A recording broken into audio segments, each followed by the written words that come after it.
এবার সামনে দাঁড়াইয়া বলতেছে, মসজিদ ভর্তি মুসল্লি সবাইকে সামনে নিয়ে এবার বলতেছে, আমার মতো পুরা কপাল, আমার মতো নাদান এই পৃথিবীতে নাই। এমন কান্না কানতেছে, কানতে কানতে চোখ গাল ভিজায় ফেলাইছে। আল্লামা হাসান জামিল বলেন, ওরে আল্লাহর বান্দা, তুমি আগে কান্না না, এখন কেনে তুমি কানতে কানতে তোমার বুক ভিজাইয়া দিলা? এখন কেনে কানতে কানতে তোমার চক্ষু ভিজাইয়া দিলা? ওই লোকটা বলতেছে, হুজুর ভালো করে শুনে, আমি তো অনেক বড় টিচার, অনেক বড় ইঞ্জিনিয়ার, অনেক বড় প্রফেসর, কিন্তু আমার মতো এত নাদান, আমার মতো এত কম বক্ত দুনিয়ার জমিনে নাই। এর কারণ হলো, আমি আজকে দেখেনি এত বড় একজন শিক্ষিত হয়ে কি লাভ হলো, এত বড় একজন শিক্ষিত মানুষ হয়ে আমার কি লাভ হলো? যেই ব্যক্তির বাবা মারা গেছে, বাবা মারা যাওয়ার পরে জানাজার নামাজে যেই দোয়াটা পড়তে হয়, ওই দোয়াটা যেই সন্তানে জানে না, তার মতো মূর্খ তো এই দুনিয়ার জমিনে আর হতে পারে না।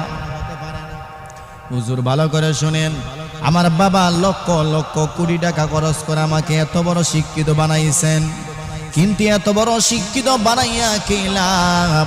আমি তো আমার বাবার জানাজা আজকে সামনে, আমি বাবার জানাজার নামাজ পড়বো, কিন্তু জানাজার নামাজের দোয়াটা আমি পারি না।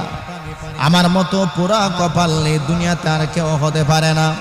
এ মুসলমান ভালো করে শুনেন, গোটা দুনিয়ায় বর্তমান বাংলাদেশে অনেক হাজার হাজার না লক্ষ লক্ষ না কোটি কোটি মুসলমান আছে, যারা নিজেকে মুসলমান দাবি করে অথচ তার ঈমান নাই, যারা নিজেকে মুসলমান দাবি করে অথচ অজুর ফরজ কয়টা জানে না, যারা নিজেকে মুসলমান দাবি করে গোসলের ফরজ কয়টা জানে না, যারা নিজেকে মুসলমান দাবি করে অথচ নামাজের যে নিয়তগুলা জানে না, তাহাজ্জুদের নামাজের নিয়ত জানে না, সুন্নত কিরকম পড়তে হয় এটা জানে না, জানাজার নামাজে কোন কোন দোয়া পড়তে হয়, নামাজের প্রথম বৈঠকে কি পড়তে হয়, শেষ বৈঠকে কি পড়তে হয়, ভিতরে নামাজে মাঝখানে শেষ রাকাতে দাঁড়াইয়া কি পড়তে হয়, অনেক লক্ষ কোটি কোটি মুসল্লি আছে যে দোয়াগুলো তারা জানে না।